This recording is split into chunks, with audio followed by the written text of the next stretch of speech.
everybody, and welcome to the first official episode of True Confessions of an Aspiring Voice Actor. I'm your host, Chris Cottrell, and I want to thank you for listening. Two things you'll notice if you have listened before. First, I've removed episode 0 from the page, and second, it's been a long time since I've done a podcast. There are some good reasons for both of these, some of which I'll get into later, and some I won't bore you with.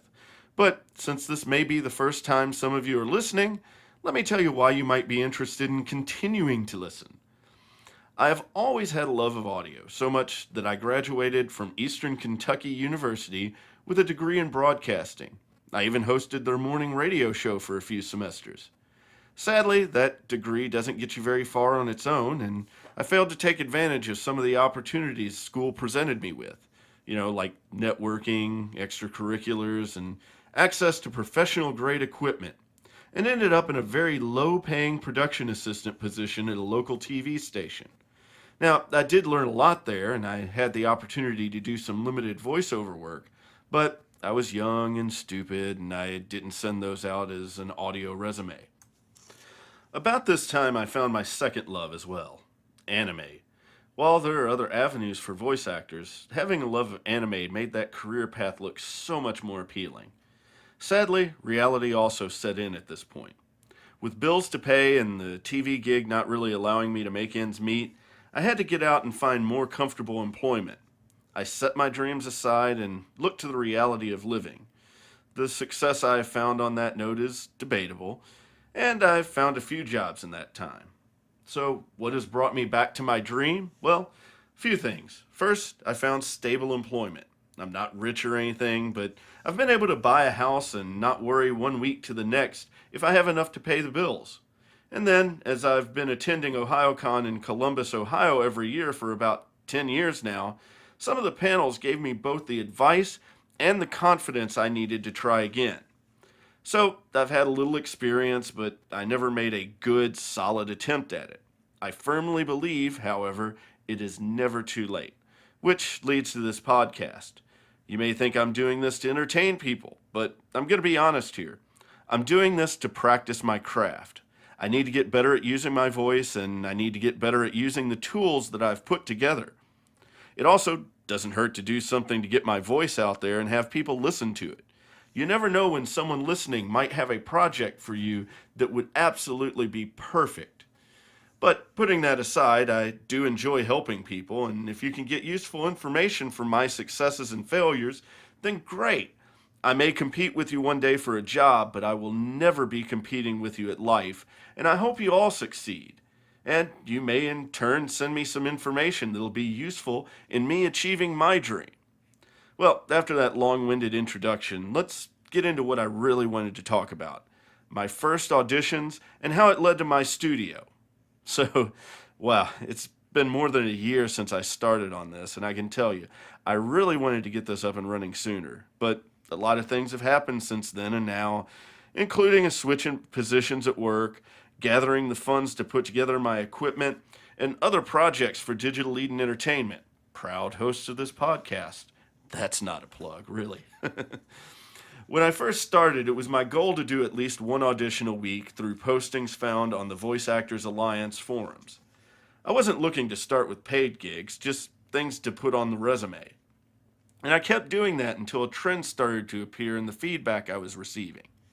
My voice was fine, I could embody the character, but my equipment was holding me back. Now I know, some people may have just been trying to be polite, but you hear the same message enough, then you're going to believe it. And I should have seen the reality of it, especially after working in television and through all of my schooling, and even my work as a DJ. If you don't have the right tools, you can't craft what you want to create.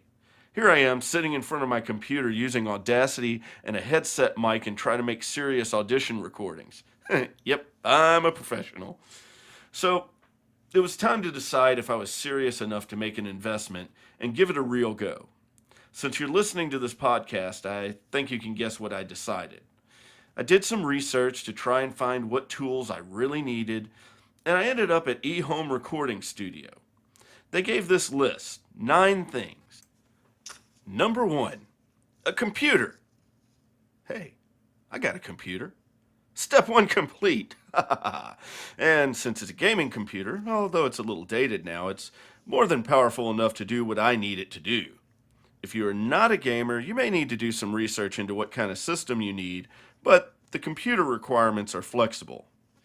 Number 2, you need a DAW audio interface combo. What's that? Well, your audio interface is what it sounds like. It connects everything to your computer and gives you a control center for your gear, too. A DAW is a digital audio workstation, and it's the software you use for recording, like Audacity. I mentioned it as a combo because many come packaged together, but you can get them separately. Personally, I followed the advice of eHome Recording Studio and picked up an Audio Box USB from PreSonus. It was around $100 and it came with a lot of software, including Studio One for your DAW needs. It was a cost-effective purchase and well worth the price in my opinion, though I am still learning the ins and outs of Studio One. Audacity is great for playing around in your spare time, but you want something more robust if you're going to get serious. The third thing you need are studio monitors. Now, these are special speakers. They're not your normal desktop speakers because those don't really have the range to get the full audio spectrum. And besides, many people adjust the settings on those speakers to enhance certain frequencies so that their game sounds come out much more prevalently. That's not what you're looking for in monitors. You want to hear everything on an even setting to pick out any inconsistencies. I can't really tell you how much mine cost, as, well, they were a Christmas gift. Thanks, Mom, Dad. But when I was looking, a decent set typically ran between $75 and $100. I have a small set of Sterlings for my monitor speakers. Fourth thing you need are one or two microphones, and I mean real microphones, not the headset mic I was playing with when I started. Do me a favor, record something with that mic now, and then compare it to what you pick up, and you will definitely get the difference. I promise you. And I'm not going to lie to you, this will probably be the most expensive piece of equipment you pick up outside of the computer, which hopefully you already own. I picked up a condenser mic, which is a good choice for multi-purpose recordings, but you may want to get something more specifically to suit your needs. I bought an Audio-Technica large diaphragm condenser mic from Amazon for around $150, and it came complete with a mic carriage and a pop screen. We'll get into the pop screen a little bit later. The fifth thing you need are headphones. You'll be surprised at the quality of headphones you can find for a decent price. I'm running some Koss headphones that ran me around $15, and they've worked quite well. Just make sure that they are comfortable headphones and they can block out the background noise so that you can focus on what you're recording. The sixth thing that you need are a few cables. Well, duh, you have to hook everything up, don't you? Good news is a lot of your equipment is actually going to come with its own cables, so you probably are not going to have to spend a lot of money outside of what you've already done to get the equipment.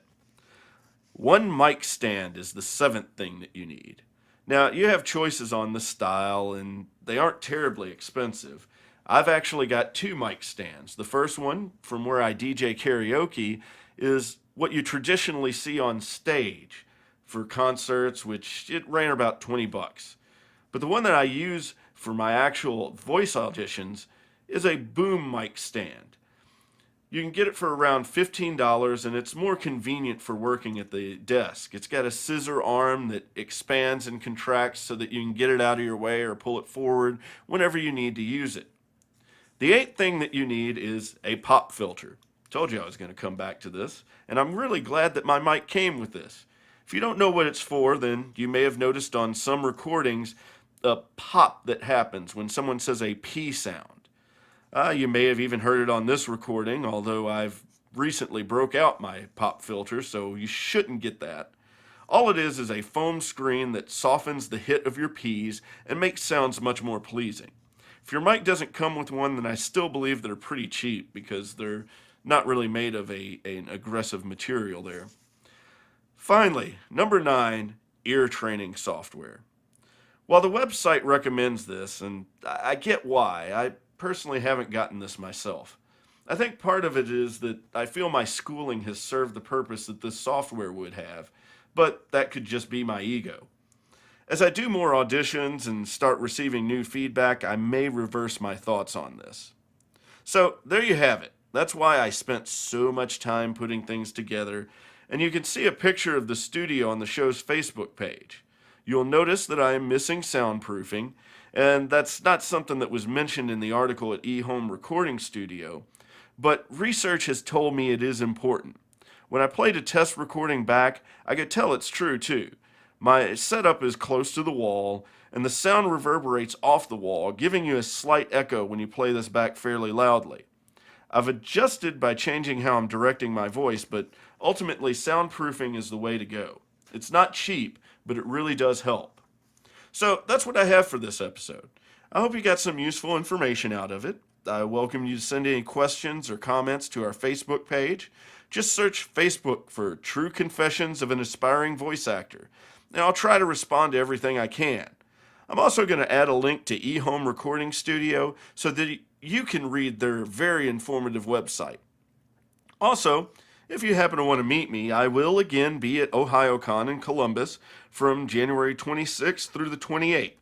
Digital Eden Entertainment will be providing the karaoke on Friday and Saturday nights, and then tentatively on Sunday we will be hosting a game show, Anime Name That Tune. Prizes are going to be provided by Right Stuff Anime, so we want to thank them for their support, and I want to thank you for listening. I hope you'll check back often for when I post the next podcast, and I hope you have a wonderful 2018.